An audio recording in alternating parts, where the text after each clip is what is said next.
Can you all see what I'm sharing? Yeah. Yes, I can see. Okay. All right. The last time you came, what did you learn from just the open day? The last time you came?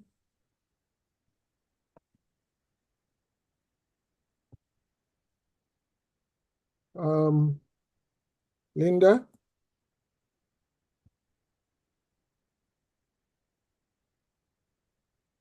The last time you came, what did you learn from the open day?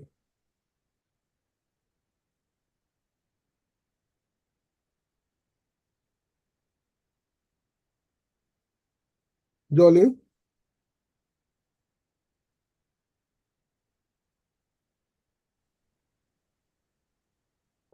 I would say the general concept or the idea of data governance, the definition of what templates. I think the general idea, the general concept, I think that was what we from my knowledge, I learned from the first that was here. Okay. All right. Thank you. Yeah. Any other person? Okay. Can you see what I'm sharing right now here? Yeah. So data governance policy. Okay. Any other person?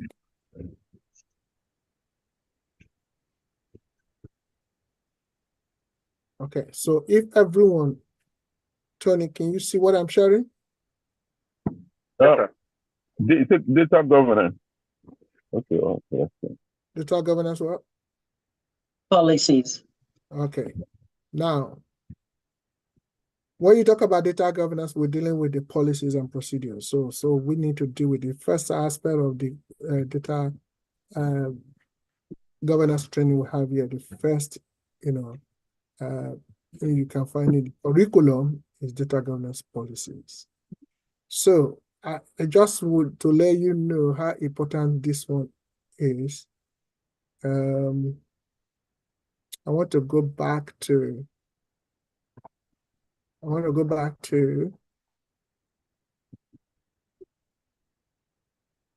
where we started from, and the relevant that must be attached to the policy. Jolly, where you are, you need to sort out, are you outside or inside? I'm outside. I'm actually at home. That's why there might be a little bit of, that's why I'm putting up kids every now and then. But I'm 100% focused. Okay, that's good. That's what matters.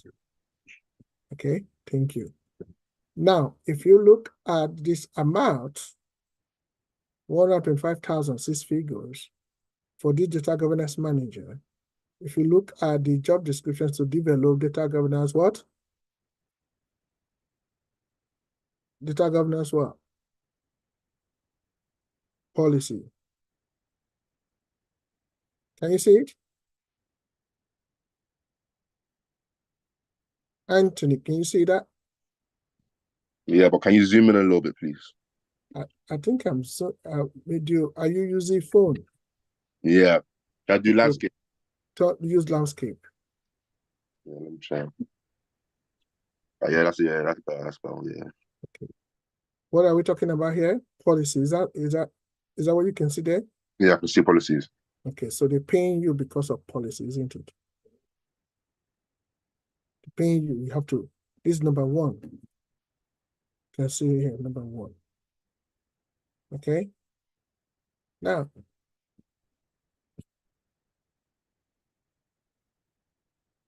if we move down to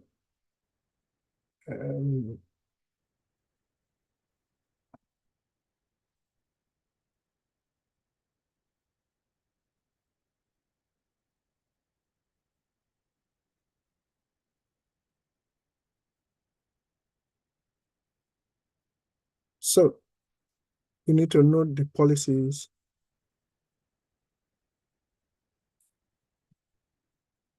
that are in data governance. And it will help you a lot to know how you will carry out policies when you are employed. Now, what are data governance policies? Policies are guidelines. You know that it's a guidelines that that people need to follow in order to ensure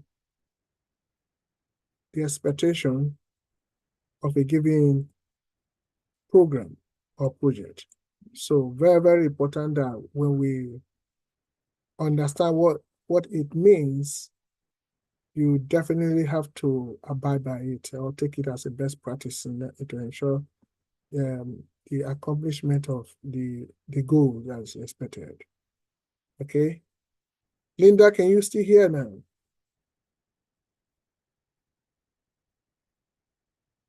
Linda, I think everyone's hearing me. If your hands up. No, I was going to say maybe Linda should log out and log back in. Log If back she's had a in. phone call, it might have interrupted her volume. Sometimes that happens to me. Okay. If she's had a WhatsApp call or something, sometimes it takes out the volume. And then I was going to talk about policies. So policies are a system of guidelines, which guides our decisions for us to achieve outcome. And the good thing about policies, well, that's what organizations say anyway, is that we collectively make the procedures or guidelines that guide those policies. Say, for example, we can say a policy that's in the organization every Friday is dress down Friday. So everybody agrees to that and say, right, we adopt that guidelines. Every Friday we all wear jeans and casual tops to the office. If it's agreeable by everyone, then it goes through. But if it's not agreeable, then we'll go back to the drawing table and decide what is the best approach to use or what's the best thing to do. Or we just keep to the normal rules and regulation and everybody comes formally into the office. Thank you. Right. Yeah. So thank you so much for that contribution. Whichever may be the policy that you're going to, must be in line with what is ethically agreed within the jurisdiction of your operation. For example, we have regulations and laws of a land where you are operating. So if you want to draw a policy, especially when the environment that is you cannot control, but you have to acclimatize or adapt to the environment, then your policy have to be drawn towards that direction. You know, if you're having a business, so business environment, we have internal factors and external factors that affect your business. So if external factors that are like impesto, so it's political or environmental issue or economics issue, so you want to draw economic policy, you must also have to abide with what external environment, especially the environment that you are operating in that you can't control, rather to adapt to it. So as a data governance manager, you're gonna draw a policy, and one of the policies is ownership policy. So if you have a program, please everybody must take note of this policy issue, because if you have a program and you want to draw a policy, you know the corporate policy of the company. I also know a cross-functional department who you want them to become owners owner of some data sets. So on that basis, you have to draw ownership policy so that the program you're putting in place and process and procedure has to be strictly adhered to, even within their own personal domain, talking about overall. So we have one of the policy that you need to know is called the ownership policy guideline, set of guidelines that they must prioritize in terms of getting more responsible and also achieving the quality of data sets. Okay, so how do this policy defines the roles and responsibilities of data owners? Can you hear that? Can you see that, Anthony? Yeah, I can see that. Okay, such as department heads or business unit leaders who are accountable for specific data set. It also outlines the process for appointing data owners and their authority in making data-related decisions. Now, I think in this place, the key things, what are the key words right here in the example? It defines what? The roles And? Responsibilities. Can I highlight it? Yes. Very important. Maybe I'll underline it. Okay. And then, who are accountable to specific, talking about accountability now, data sets. So you make it your money because you know how to drive this policy. Uh-huh. And why would they be so accountable? Why? Because they have authority in making decisions.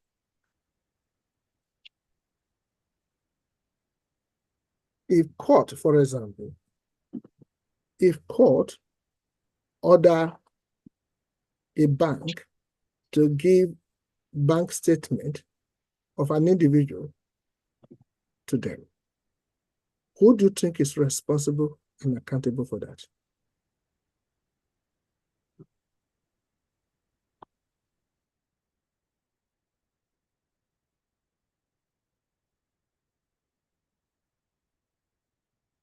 You want to phone a friend? If court should give order, or maybe police needs to carry an investigation, he goes to bank, he said, can I have the account detail or account statement of an individual? What do you think will happen?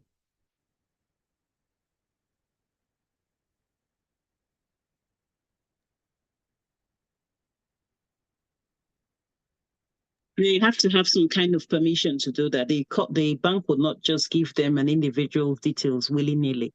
Why?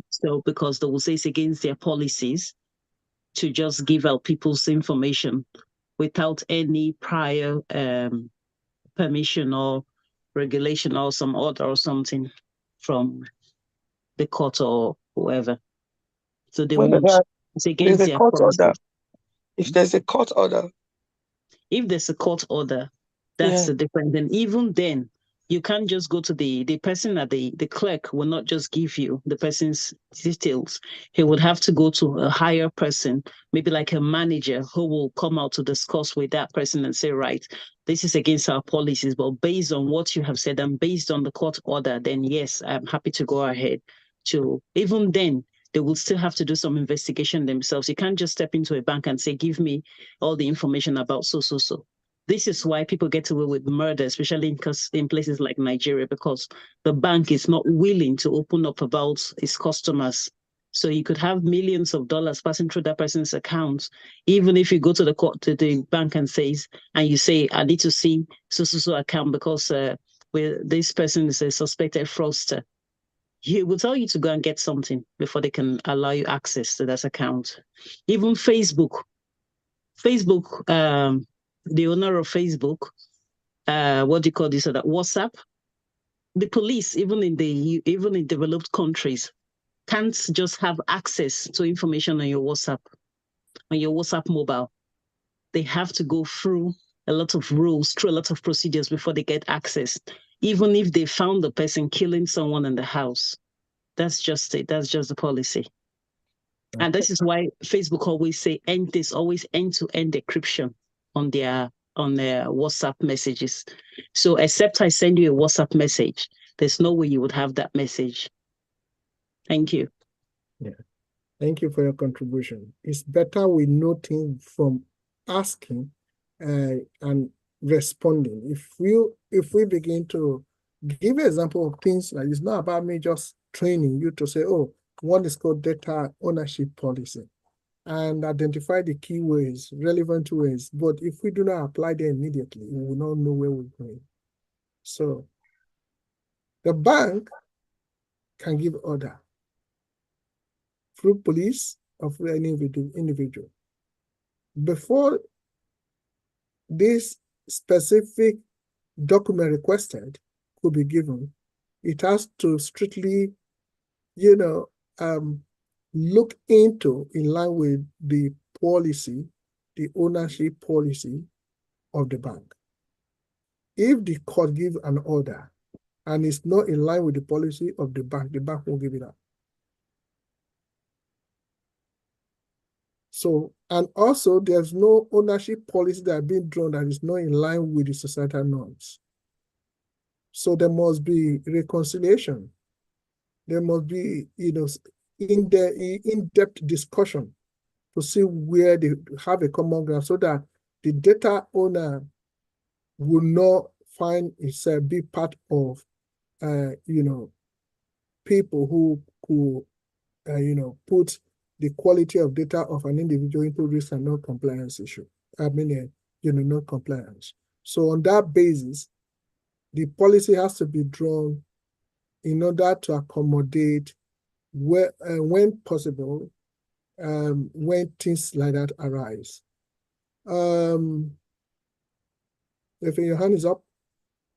Yes, in further contribution to what you said, I want to say that's why you even see people, known terrorists can move around freely, because the FBI or the CIA or any of these agencies will tell you, well, it's against our policy for us to just go out and arrest the person without having concrete evidence.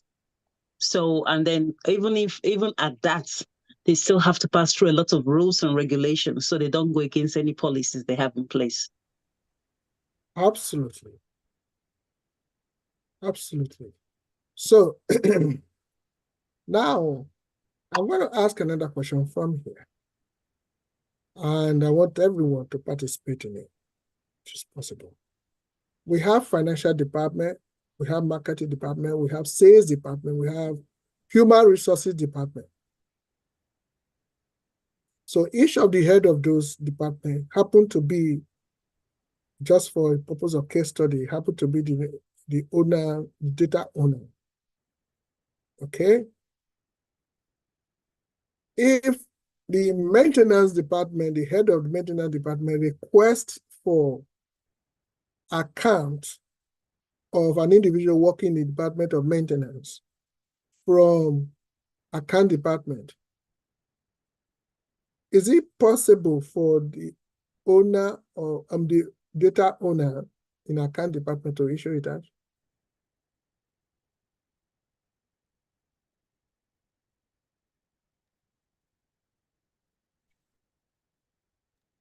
Can you repeat the question one more time, please? Okay, thank you, Tony. I love that.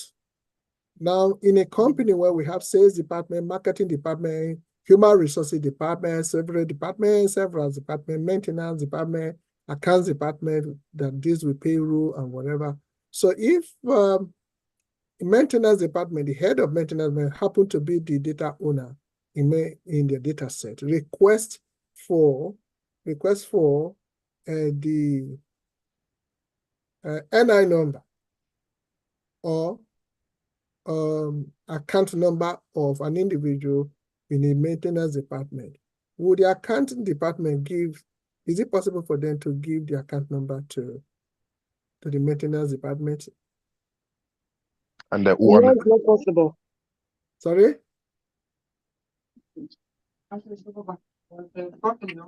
That would be a no, unless it's a business account that has to do with the company. But I'm talking about individual. No, it would be a no, definitely. Why no? Because they'll be breaching the privacy of the individual. Okay. That's very good, Leonard. I like that. I like that statement. Yeah. Yeah. I think there are policies that will prevent you from divulging information about an individual to an external body also. So based on the policies in place, so you'll be breaching the policies if you just give them out.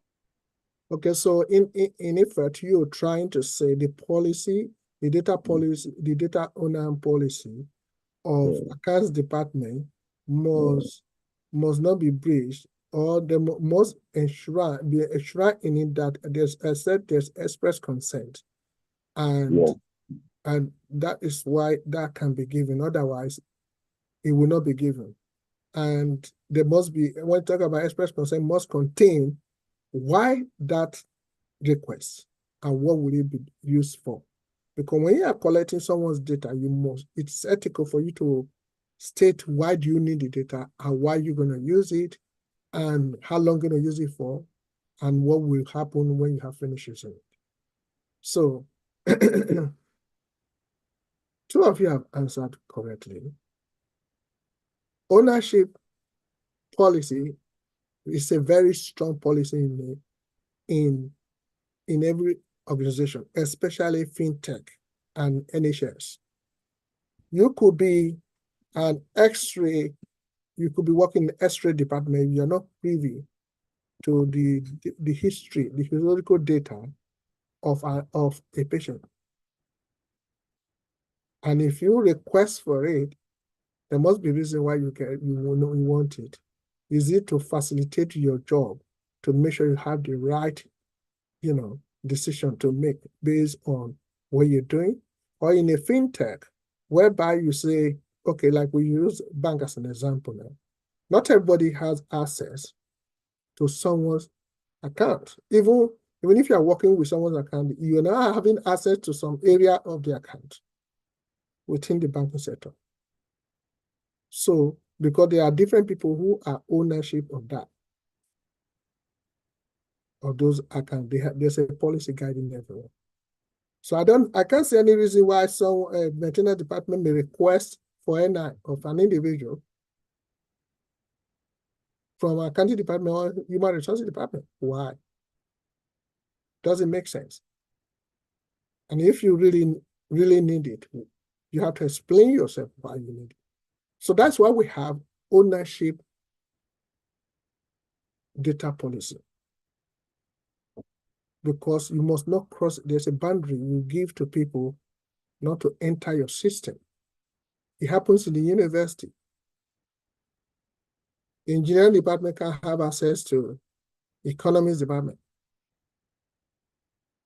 to see the result of another person unless they are authorized by the owner of that data set. So this policy is very important. This policy is very, very important. So there's a way of dealing with others when it comes to policy from different departments. Take it very serious. Thank you for answering. Then we have data classification and sensitivity policy. Leonard, can you see it from there?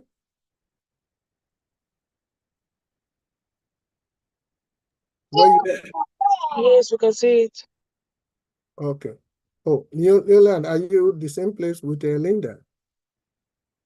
Yes, I am. Yes, I am too. Okay. All right. So this policy categorizes data into different sensitive levels. Public data, internal data, confidential data, and specifies how each category should be handled. It may include guidelines of what? Encryption, access controls, and sharing restriction for sensitive data. Okay, now, what can you see there, everyone?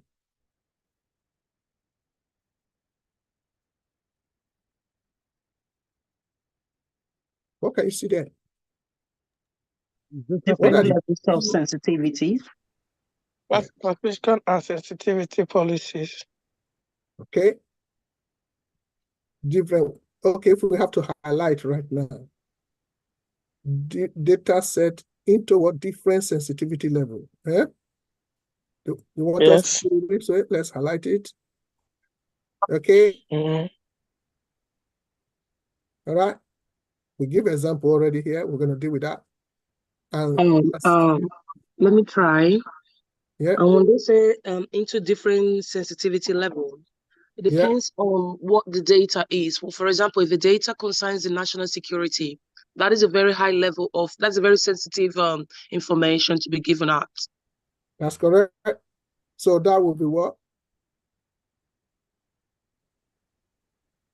Confidential. Confidential. Thank you. So what about internal? So this, we're talking about classified document. There is somebody called Donald. I did say Trump.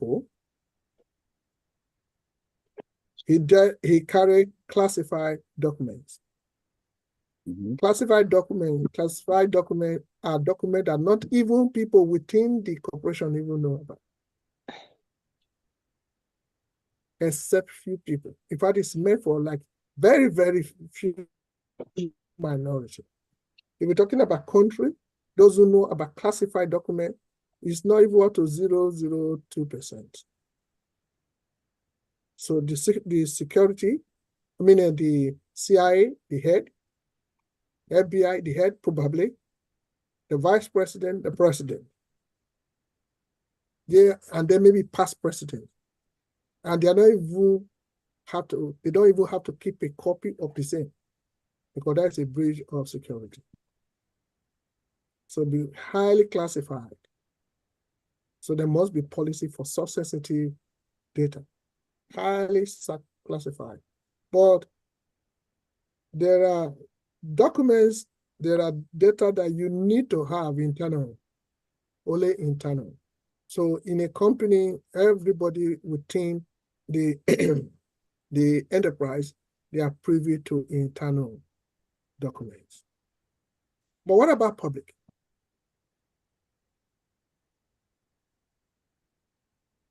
So what about public? So there must be policy on sensitive data. So the one for public, the one for internal, and the one for confidential. All of them has to be enshrined into one policy. And it also has to be in line with the legal regime of the jurisdiction where you are operating, or the country.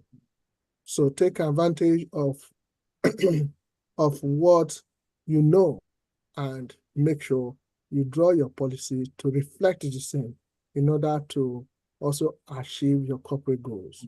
Okay? Now, can anyone tell me an example of public data?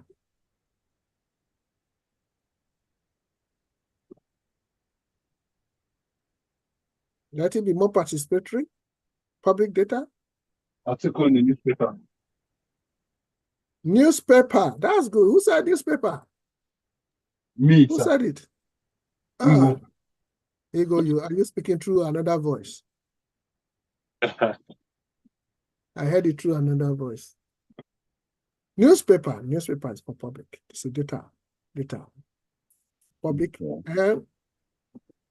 What about train timetable or something? Train timetable, eh? So are you asking me a question or telling us? You say what? Yeah, I'm just saying. I think. Yeah, I'm just telling you the group. Okay, so not that you are asking. Okay, No. so it's a very good one. Very good one. Public domain. Okay, another one. Advertisement. Sorry? Advertisement. Advertisements. That's Yeah, correct. signposts and the rest. Oh, that you must be in the spirit. Who else again? Ramsey, I want to hear your voice. Who else again? Every article in Facebook is for public consumption. That's correct. That's correct. Website. Even if you see company, they will bring, if you go to their website, you get to what they want to give to you. And if you want to go deeper, they give you, can you log in to your email, your phone number? They'll give you access to a little bit of internal. But confidential, difficult. They won't give. So this is how you classify data based on their sensitivities.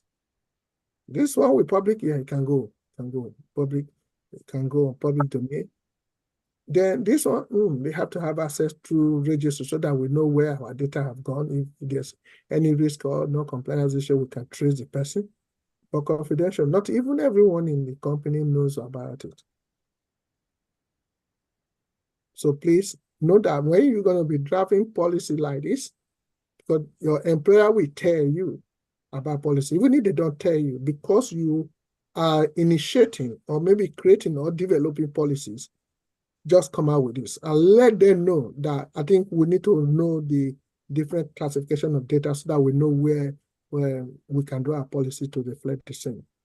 And they say, this guy, this person is good. I say, oh, Linda is very, very good. Anthony, is really there. Go, you understand? Very important. So after having that, you have to talk about the guidelines, may have to include end-to-end because of access control. So someone in maintenance department cannot just enter without having an access. Sharing restrictions, so you don't share sensitive data anyhow. So you have to be restricted. Don't be like some people who just receive something WhatsApp. You begin to forward until people will be arrested. Yeah, you just forwarded something that you do not know. Okay, it's not good. All right. So, are you learning something today? Yeah. Good. So, retention policy. Remember, in that advertisement, talking about e.g. retention policy. So, this simply outlines how long data should be retained. How long? In your system, how long? Which data should be archived or deleted? And the legal requirement for retention of data as well. What are the legal requirements? So we have lawyers here, we have barristers. How long do you think data should be retained in your organization or in any organization? Data can be retained as long as it's necessary, but nobody has the right to own anybody's data permanently. Yeah, that's legal policy, isn't it? Yeah. I've got an example, yeah? Yeah. But I don't really know why. But at work, when you receive an email, and the email says, you receive an email from this person, and the data of this email will only last up to 4 years. You just tell it. And I'm just wondering why they telling me how long this is supposed to be stored for 4 years. And after 4 years, I have no access to it. They tell you. But I mean, with this question, I begin to understand, okay, it's relevant, but I don't know why. Good. Yeah, some companies. Yeah. Depends. Okay. Somebody said depends. Yeah, it depends. But some emails that you receive 20 years ago, see there. From the company. Yeah. I'm talking about NHS. So it's just warning you. This email maybe moved after 4 years old. I don't know, but it says something like that. Right. It depends. And yeah, somebody. Okay. For me, I think if it comes to help like the NHS, then yes, the data could remain on there for long, so they can trace the history of that person or trace the history of that person's family, and then they can decide the cure for which or decide which route they need to give that person a cure. But when it comes to organizations, I think they shouldn't be retained for more than 10 years. That's for me personally, because the person I was 10 years ago is not the same person I am. And this is where a lot of times people get into trouble with the force, with the uniformed force, because the data, what they have on their system, if she's in a way is good, but in a way too, it doesn't all go well, especially for people of certain color, because once they start going back in history, 15 years, oh, okay, that family is known for this and that. That person was caught 20 years ago. So now we use the same brush that we used at that time to start painting the person again. So I really think for me personally, maybe apart from the law and apart from the health services, maybe 10 years should be the maximum. And then after that, they can delete the data. But then, I mean, well, it's out there. Okay. But if I was young and impressionable, and probably naive 10 years ago, I don't think I will be the same person. Although having said that, some people 10 years ago, I think they're even worse off now than they were 10 years ago. So let me not speak for everyone, but I think after 10 years, there's a bit of growth. So you know the mistakes you've made. And then you're trying to correct them 10 years later. And then someone is telling you, oh, 10 years ago, you were a company, you did not perform well, blah, blah, blah. And then, so based on that, we can't accept you. Okay. Well, thank you so much. Tony, can I say something? Yeah. Well, after you, Louis. Okay. Okay. Do you think that? Don't you think it's good to have like a blanket rule? Given that we are in the United Kingdom, there should be a blanket rule that would say, this is how long it should take for a document to be retained, and after which it can go. So everybody operates on the same rule. So it could be 4 years here, it could be 10 years there. No, it's 10 years throughout the whole country. Doesn't matter what business you're doing, but for you to retain your information after 10 years, it's gone. If you listen, thank you. If you listen to what Linda said the other time, she made, I don't know if you listened to that. She said, unlimitedly, but no one has the right to hold someone's data indefinitely. I think I stand to be corrected. I think that's what she said. Okay. And also, if you see what if it's trying to say, in effect, is that it depends on the corporation. Okay, how you operate. The policy has to be drawn. You know how to draw the line, because how relevant is data with you? How do you really want them? How long do you want them? Because I corrected data quite recently, and I set a mark when data should be in the database, and it was brought to bearing, and I signed off. So it depends on individual. All right. So Louis, you want to? It depends on corporation. Louis, yes, Pastor. I wanted to relate the retention rule in relation to what the other person before me spoke. I think retention is, if I'm correct, please correct me, but retention laws is only applicable to because things and the police, traffic, if you yes, to a certain years, I'm not sure if they still apply, if it applies to them.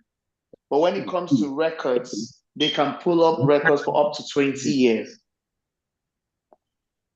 So such retention, does it apply to them? Okay, thank you so much. Or is it only to firms and not to the law? Okay, thank you so much. This is where, okay, Barrister, I want to come in first. And before all those junkie, not basically, it depends on the legislation or the framework of each organization. Usually what happens is there's a general rule in each trade or business. You know, some it says 6 years, some organization might decide to extend it to 7 years, some it says 10 years, but at the end of the day, like everyone had said, you know, it just depends on what the organization wants. But there's a guideline or guidance or framework, the policies, you know. So that's how it works in terms of data retention and also how long you can keep data for. Correct. Thank you. Thank you, Barrister. Thank you. Hello, Barrister Emmanuel. It's quite tricky because way back as of is it 99/2000? Now that question has been changed on the website, but they will say even if they don't have such, they're not supposed to have such data. They will say, have you ever had any crime? Ever. Later, they rephrased it to 10 years. But normally, 10 years, you're not supposed to have anything to tell them after 10 years. But they now rephrase it, have you ever committed any crime? Especially a terrorist or whatsoever. And such information is more like breaching the retention information in terms of that I was involved or I was not involved, or that's the part I'm talking about. Okay, thank you so much. We'll deal with that. And Linda, your hands up. No, that was a mistake. But all still stands. Data has to be held as long as it's needed, and when it's not needed, it has to be deleted. Doesn't matter the years and doesn't matter the organization. NHS and everybody, they're all the same. The data still remains the same. Yeah. Now we're talking about the retention. So retention will always come. How long will you hold it? Depends on what kind of data we're talking about, because every data officer, like the DPO, when you want a data, if you ask them, they can actually bring the data out if you want in an organization, even when it's not even open to the public anymore. Like when I'm in public to certain people, but data officers still have the data. That's what Louis was referring to. That's what I'm saying. But they say retention is supposed to be wiped out, but they still have it. Yeah, the thing, why? Because they have to bring the question in a different form so that you will put yourself in a trouble. Anyway, that being said, we must understand, we must understand that as a data governance, what I'm seeing there. Wait, let me say, this is to be sweet to be. Who is speaking with through Emmanuel? Emmanuel, is it possible you get in touch with Barrister Ennis? Okay, hello?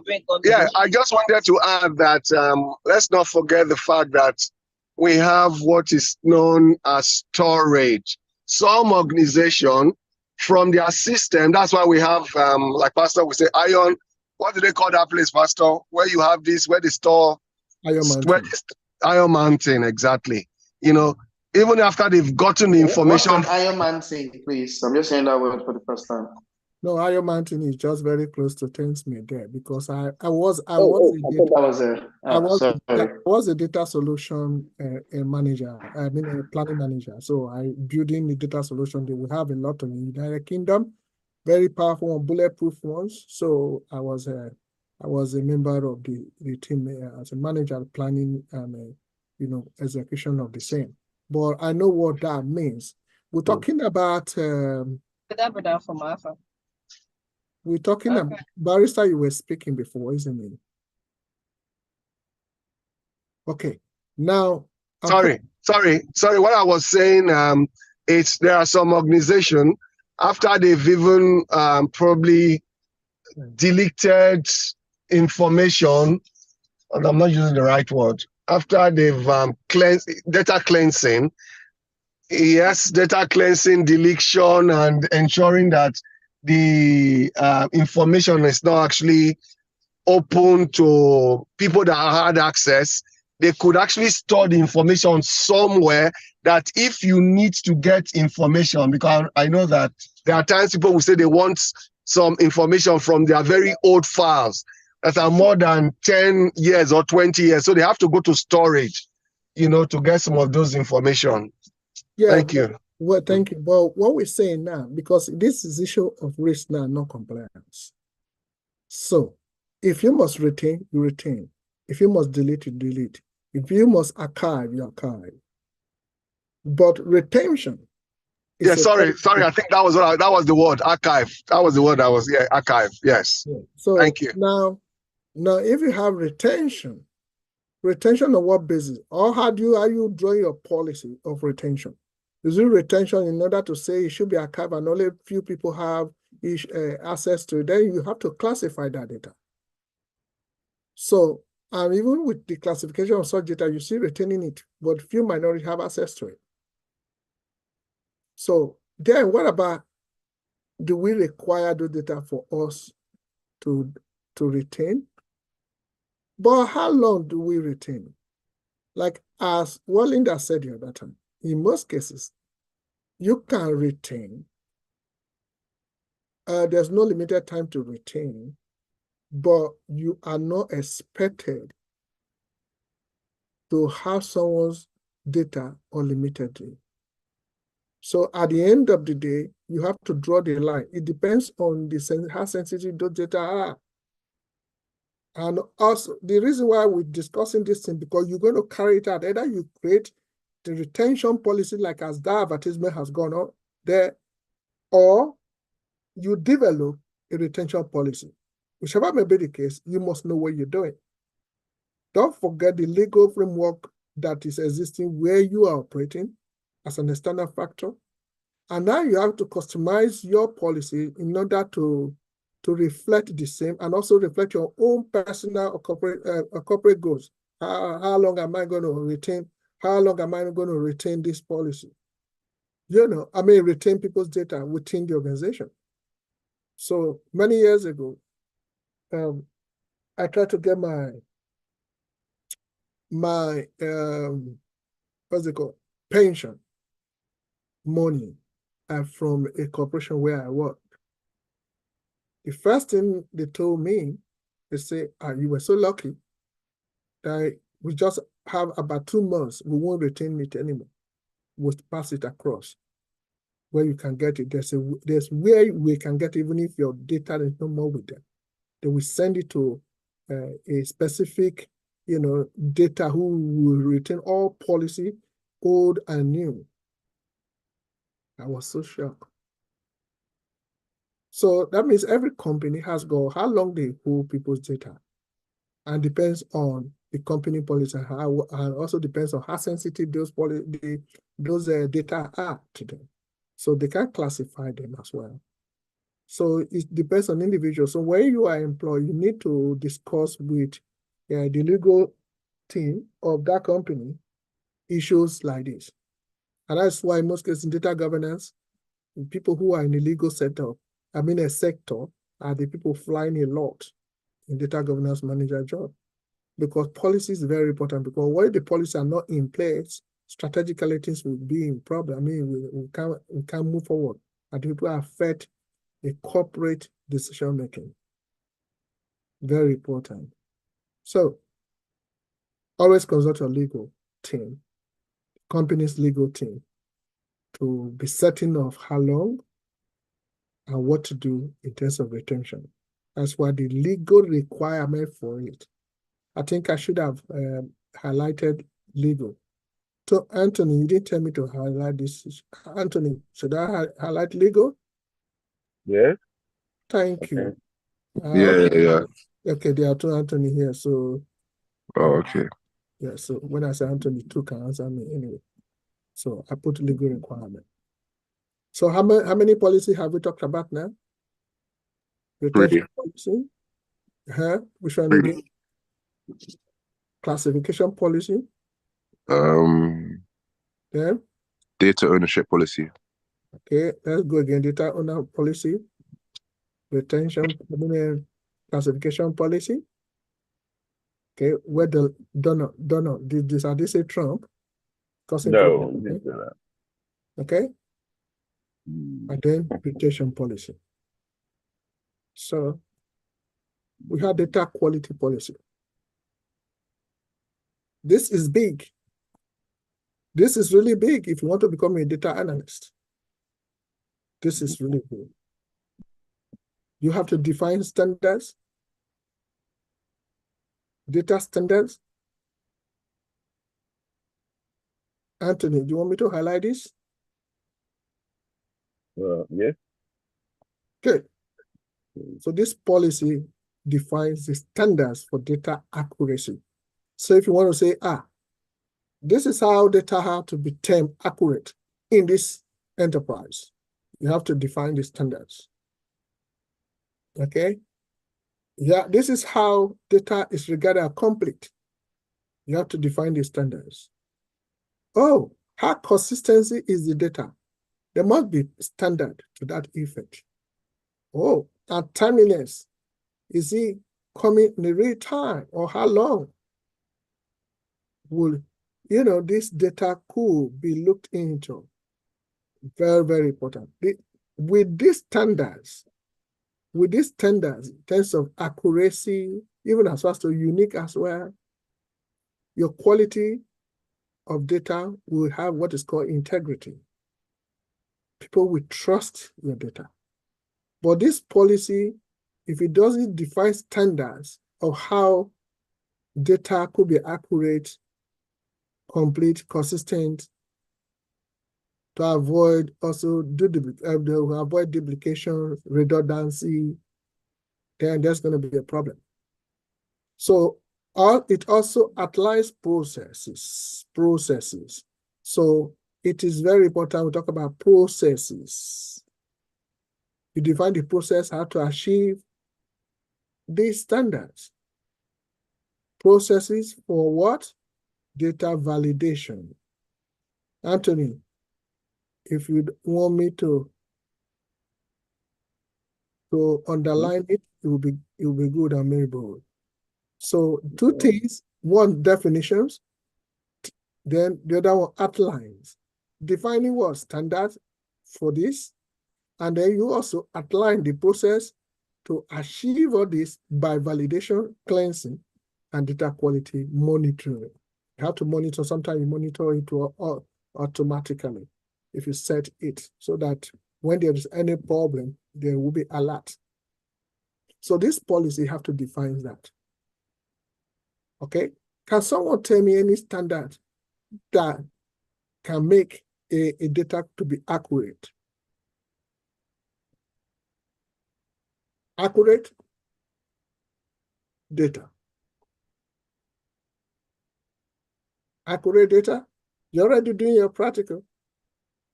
If this data is very accurate, how accurate do you think your data will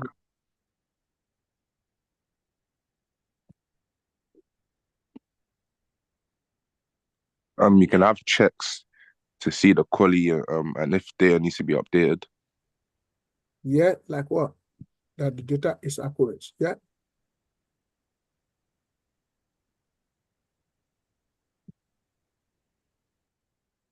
What do you understand by when something is accurate? How true it is. How true data is. How true the piece of data is. Yeah, how true the piece of data is.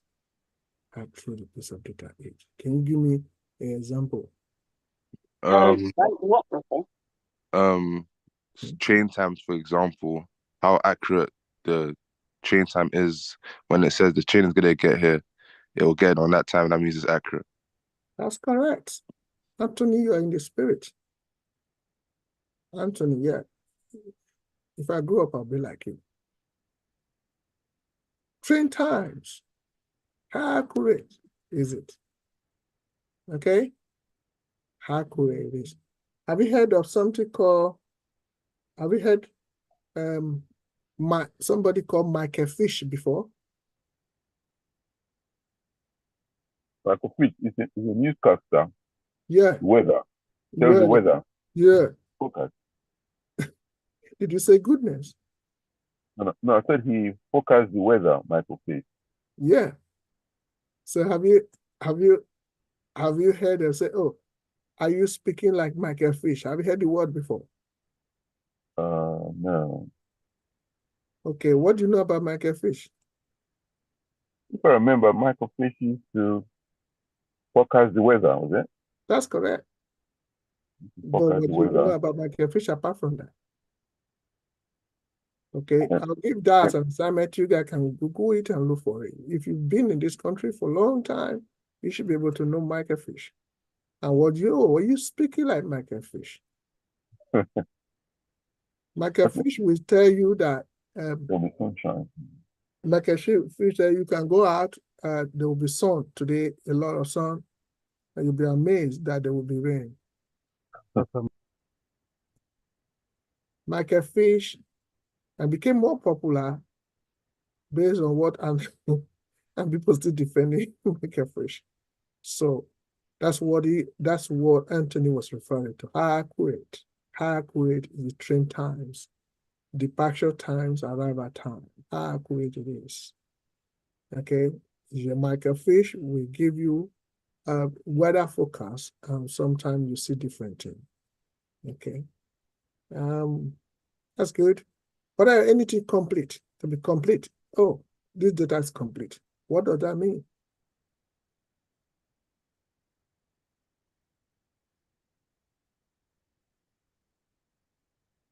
Let me just try. I think data accuracy is when it can be tested against the evidence. Data accuracy can be tested based on the evidence. Yes. Yeah, of course, it's just like you are having a claim and an argument, which is quite different. You can claim something, for example, do not go out with umbrella. That is a claim. Because it will not be raining. That is the reasoning of that claim. Evident by Anthony, who is a BBC weather forecast today that there will be sun. That because an evidence, and that argument has both reason and evidence, and that is accurate. So that's accurate. So like to Anthony said something about train times. Train times, how accurate it is. Train times will show when they are departing, when they're going to be arrived at the first station, second station. There will be evidence of that. So you are right, Linda. Is that Linda that said that? Yeah, you're right. There must be evidence to show that it's because it's standard set. Okay, that's standard set for that accuracy. But we're talking about completeness. How complete is it? If your hands is up. Yeah, I was going to say that the data must be secured. Say, for example, you can't log into my laptop except I give you the password. And then, of course, the company policy says that you must have numbers, you must have alphanumeric, you must have capital letter or whatever to input that password. So that's, and if you go against that standard or against that policy, you can't log into the computer or into the laptop. It will keep giving you error message. Because the data you put in is not what? It's not accurate. And it's not also what? Complete. Complete. And it must be consistent with the company's policy. So consistency would be like, if you are storing MP4 in a data set, it must be MP4, not MP3 being there. If you are saying date of birth must be two numbers, which is the day, two numbers in the middle, which is the month, and 4 number will be the year. It has to be like that consistently. Not one number on day, or not one number of month, or not 2 number in a year. If you flip it the other way around, it must be consistent, say 4 letter of year first, then the month will be in the middle, the day will be the last. And any entry must be consistent by that standard. You see now? Oh, Igor, your hand is up. Yes, like in a customer database, like the data have to be completed because like the name, the postcode, the address, and everything. It must be complete. That is Date of complete. birth, everything. That is It complete must be data. complete and also must be consistent. Consistent, yes, that's it. Yes, so if you put postcode last, let it be called postcode lad, and that postcode must be not, the number must be complete. Yes. Yeah, so very, very important. You see how standards are. So you can't beat standard. Anytime you're dealing with policies, standards are very, very important. Standards. Anything on data quality and talking about sensitivity of data in terms of classification, talk about standard, talk about legal framework. Very, very important. You know why I brought this out? Is because that's the backbone of data governance. If you can get policy very well, you can rule in data governance. Because every other aspect is for on the legal aspect, strongly on data governance management, the difference between data governance and data management. So very, very important. Okay. So, and when you get that done, know the standard, then you then prepare your process in achieving what you have standardized. So that, which of course the accuracy, completeness, and consistency. So during the time of your practical, right here, you will be assessed by virtue of what you identify as accurate, complete, unique, consistent in terms of data. I will create a problem there, though it would be CRM platform, critical data management as well, and will be in a customer relation management platform. So you will carry out an assignment on that. Okay, so is that policy understood? Is it understood?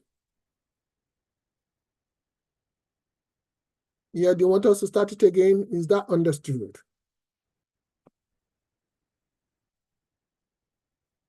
Okay, only one person say yes there. That's good. Maybe we have to start it again. Is that understood, Linda? Yola? No, I understand it perfectly. Good. Anthony?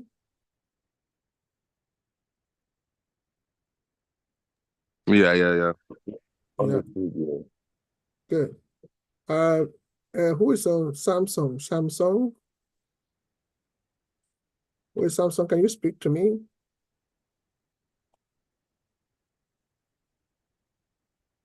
Rasmi? Okay. Oh, Ramsey. Why do you change your Samsung? Let me change it again properly for you. Ramsey. Okay, I'm going to rename Ramsey. I'm going to rename you. Okay.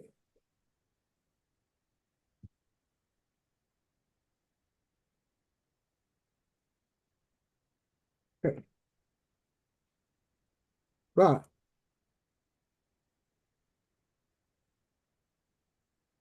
So we have data security and access control policy. This is very, very important.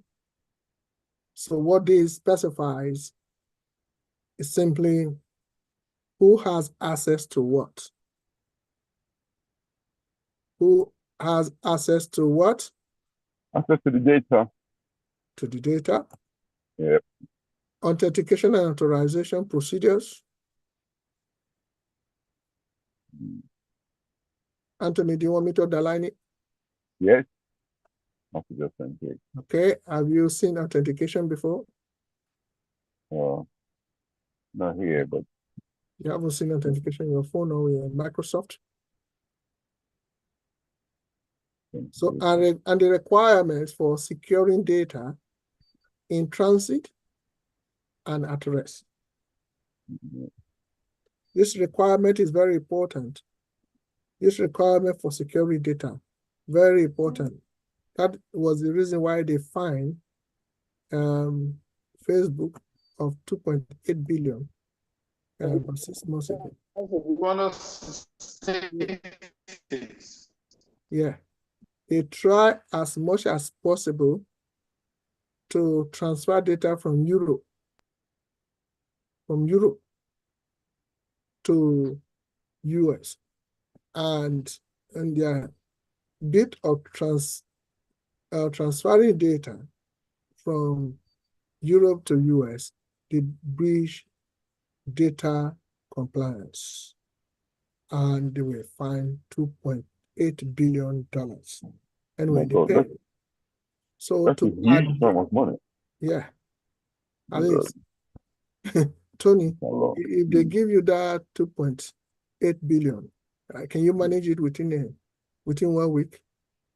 Yes, no. Yeah? That's a lot of money. I can't, no. So to address that in your policy, what will you do? There's fireworks. Fireworks, encryption, and access log. Access log is this one normally comes for an interview. Access log. Don't forget who has access to what data. So there's more.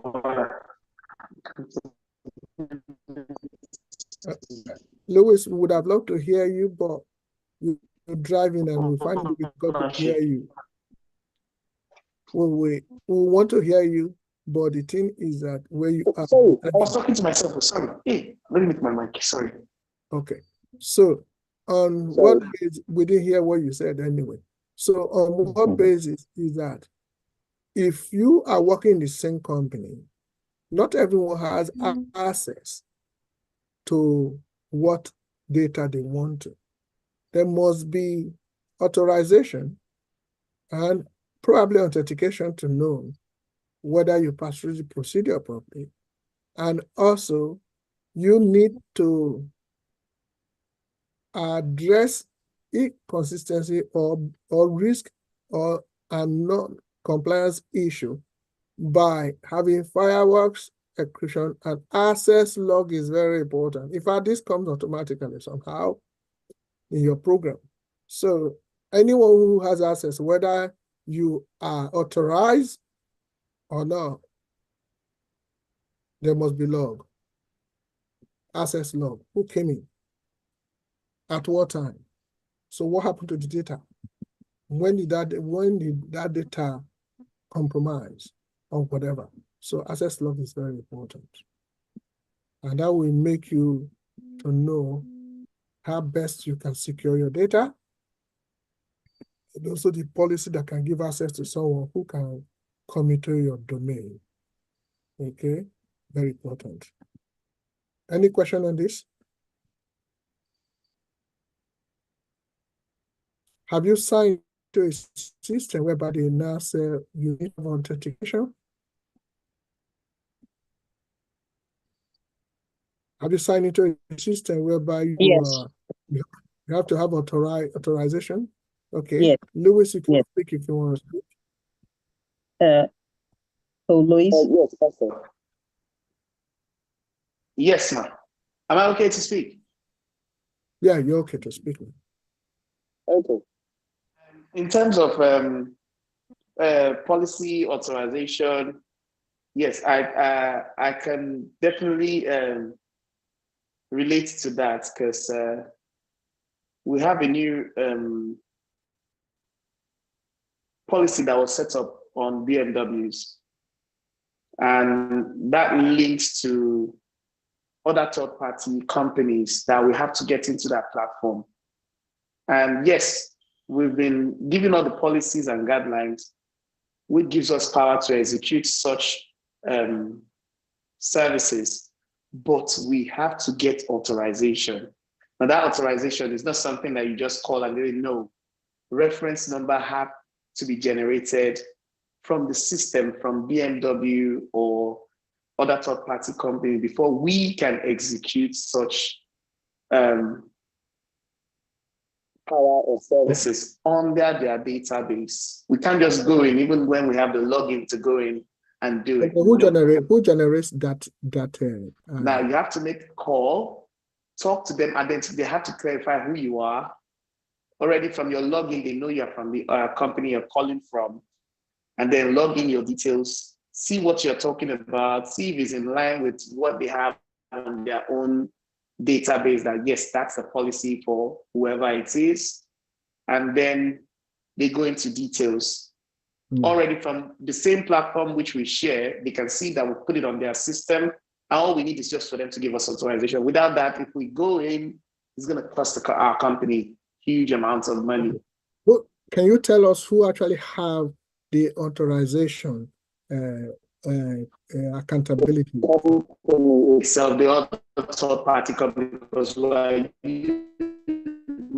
usually allow us, I don't know what agreement they have with our company, but that gives us leverage to execute it.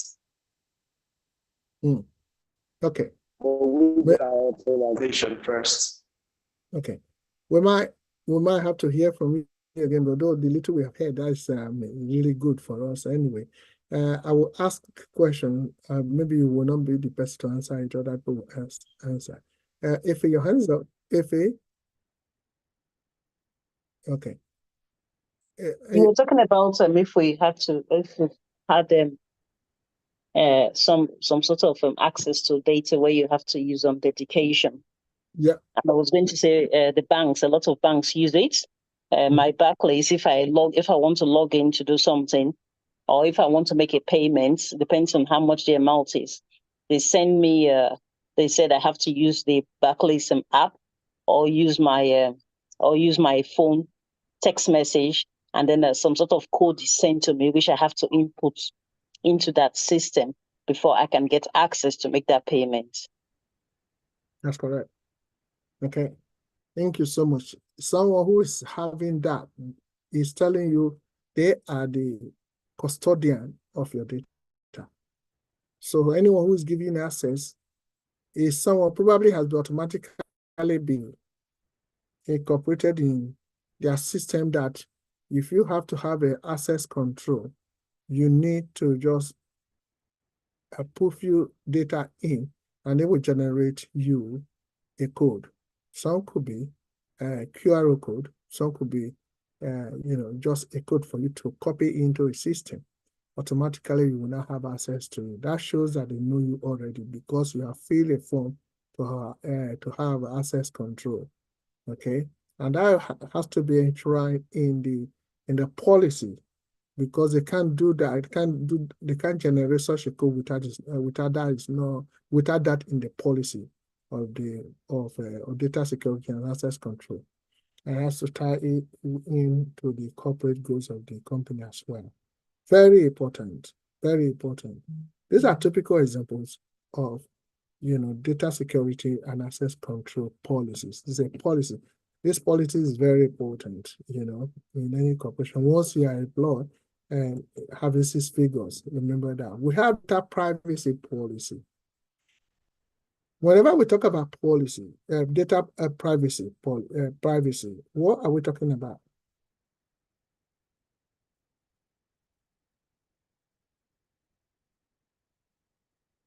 Talking about regulations.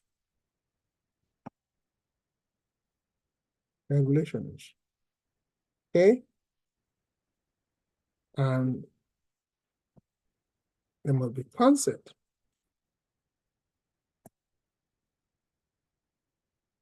Okay? So,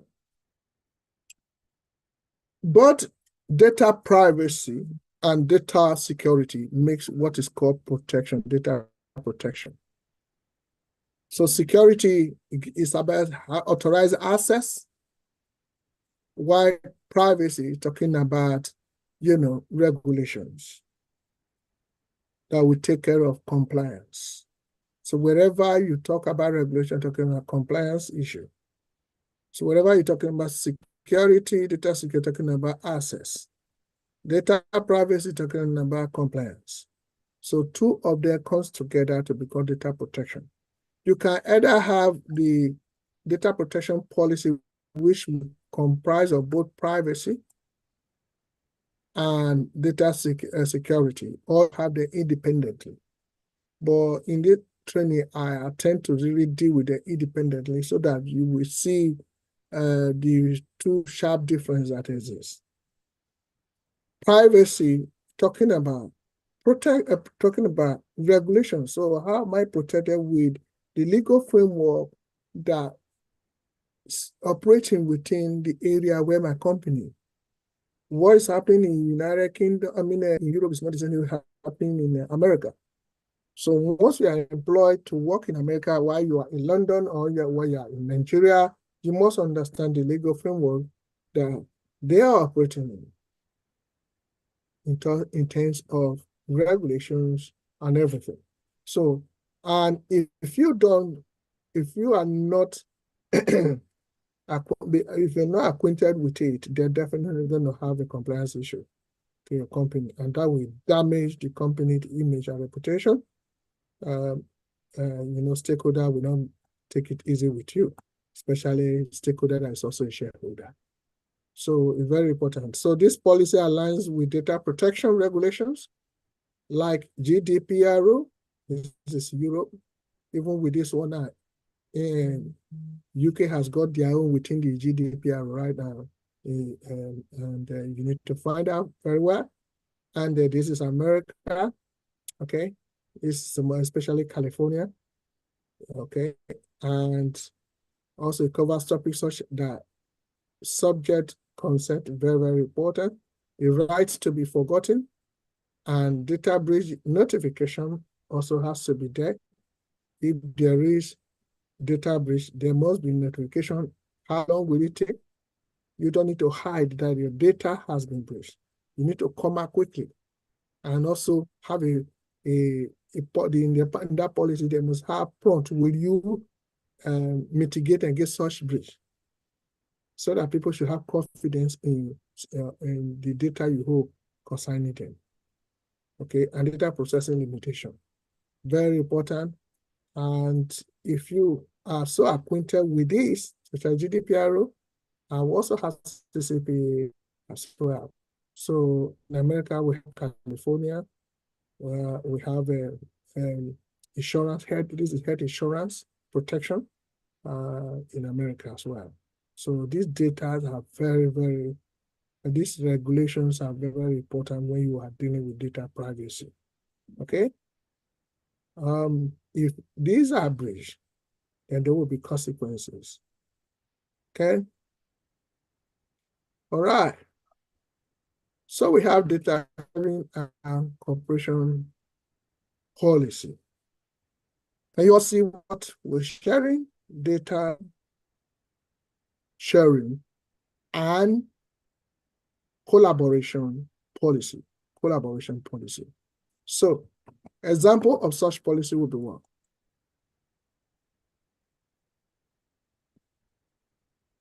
Example would be what? This policy outlines the guidelines for what? Ramsey?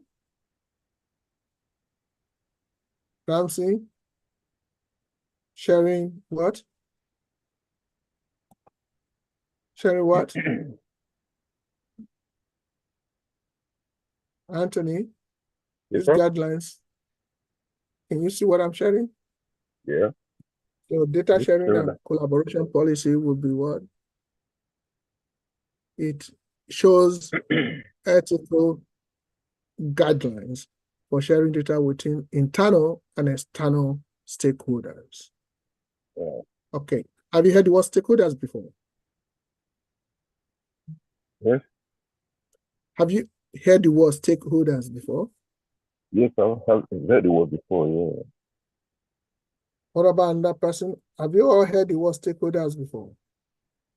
Yeah. Okay, what's the meaning of stakeholder?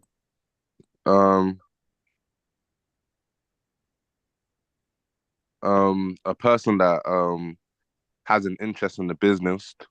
Thank you. Thank you. That is it. Anyone who has interest in a business, anyone who has interest in your business is a stakeholder. Anybody who has interest in your business is a stakeholder. So, what is the difference between a stakeholder and a shareholder?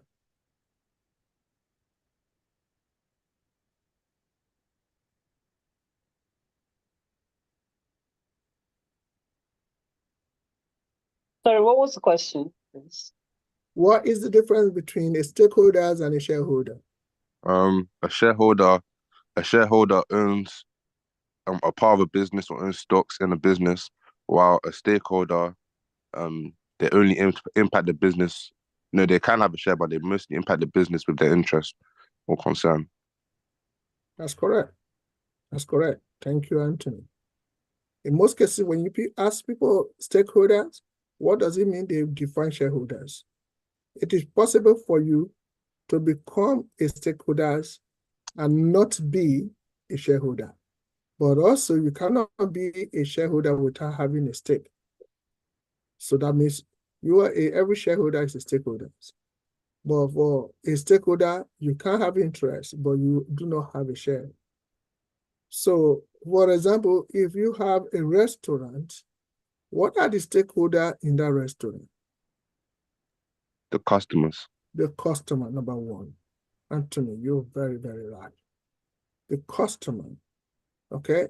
Number two would be what, for example? Would be who? The employees. The employees. The employees. The employees, they are stakeholders. They have interest in it.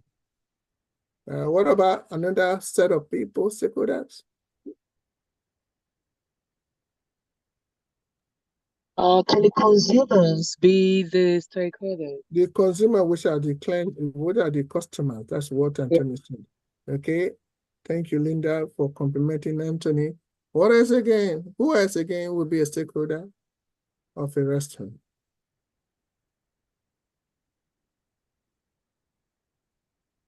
For example, you have your restaurant situated in Woolwich. There's a place called Woolwich.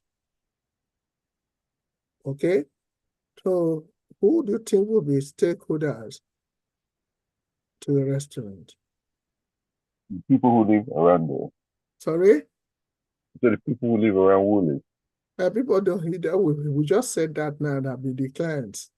That's what Tony said. Here, which is customers. Who else again? Can you say no? In fact, I'm not asking. The suppliers that supply the restaurant. Absolutely. And if you don't have hand to clap for Anthony, please, I will clap on behalf of everybody here. Honestly, the suppliers was part of the stakeholders, especially thank you for those who are clapping for my Anthony, because I want to personify his name now, my Anthony. So let me tell you something. You see, in a supply chain system, right, to restaurants, from farm to fork, or rather for farm to spoon, everyone is involved, they're all stakeholders. For him to talk about supplier, he has gone really, really far. Really, really far, talking about business, and that is really good for you to call supply. Who else again you think will be a stakeholder?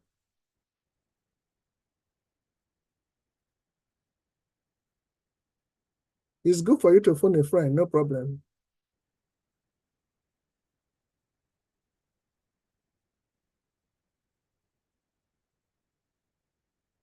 Yeah? Who else again will be a stakeholder in a restaurant? Everyone who comes into the restaurant is a stakeholder. Yeah, of course, we know that. Who are the people coming there? Chefs, cleaners, waiters, consumers, everyone. Anthony said those ones already. So customers. The government. The government. Who is not? If let me check everyone who is not clapping. I want to check everyone. That means everyone's not clapping. Yeah, if anybody is not clapping, that means person is just sign on and is not listening. Let me look at who is not clapping for Anthony. Let me first clap my hands. Everybody see my. Who else is not clapping there?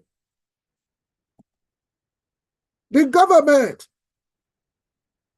Thank you, Ramsey. Thank you. Ramsey is clapping for, yeah. Ramsey is clapping on behalf of everyone there. The government. And that's what, if we just said now, too, they coming to do what? Collect tax. They're interested in your business because they need to collect tax. Who else again? The council, Woolwich Council, Greenwich Council. What are they coming there to do? What are they coming to your restaurant to do? Council tax. Okay? They're health and safety people. They will come and check your restaurant. They're interested. So, you not having your data to share with them, you must have a policy. Because if they come to share data with you, if they come to your list, they want to see your data. If inner revenue is coming, you want to see your account system. You want to see how much revenue. Okay? In fact, even if you don't need to come, you have to submit the obligation. And you sharing your data. There must be policy how data are being shared. There must be policy how data are being shared. Okay, sometimes you have to have an exchange agreement. How are they going to be shared? How the exchange going to take place? Do we anonymize the data that we are sharing, not to put names or not to put so? And are we doing it with the best practice? The practice that has got best result ever compared to any alternatives, including update? This policy must encompass everything that is expected that will also give you security and be a very good standing with your collaboration partners. So very, very important. Okay? So this is the end of today's teaching. Okay? End of today's teaching. And if you have any question, please do not hesitate to ask. Does anyone have any question here? Any question, please?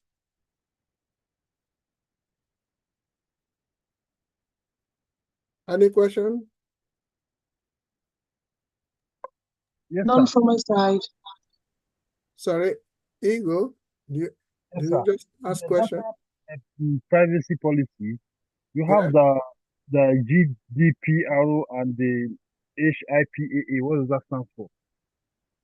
Yeah, GDPR Yes.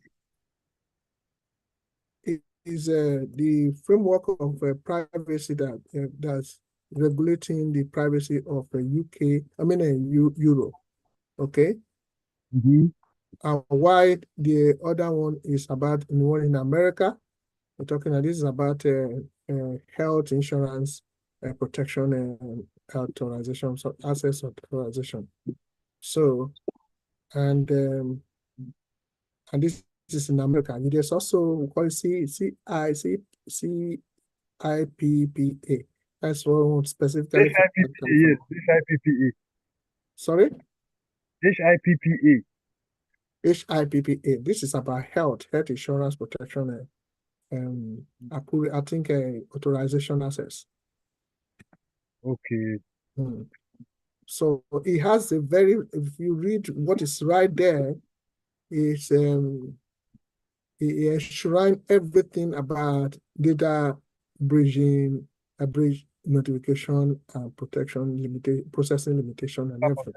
Data bridging, uh, consent, the right to be forgotten, and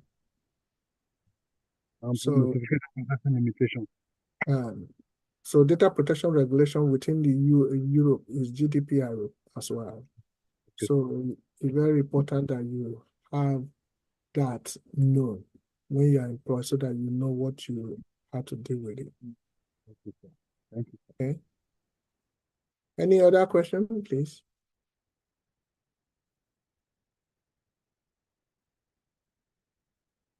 Hello? Linda? Leonard? Anthony? Louis? Oh, good, sir. Thank you so much. Yeah. Hello? Okay. Have you learned something today? Yeah, of course. Okay, thank you, Anthony. I think the sticker for here. I'm giving you the sticker for today. Thank you. Yeah. I think, are we not proud of Anthony? Yeah. Well, Anthony, don't worry if they don't. I'm not proud. If they're Yes, not we proud are. of you, I'm proud of you. Okay. So please, if you have learned something today, I need feedback. You have my WhatsApp, and you send it to me. Jolly, do you want to have my phone now, or you have it from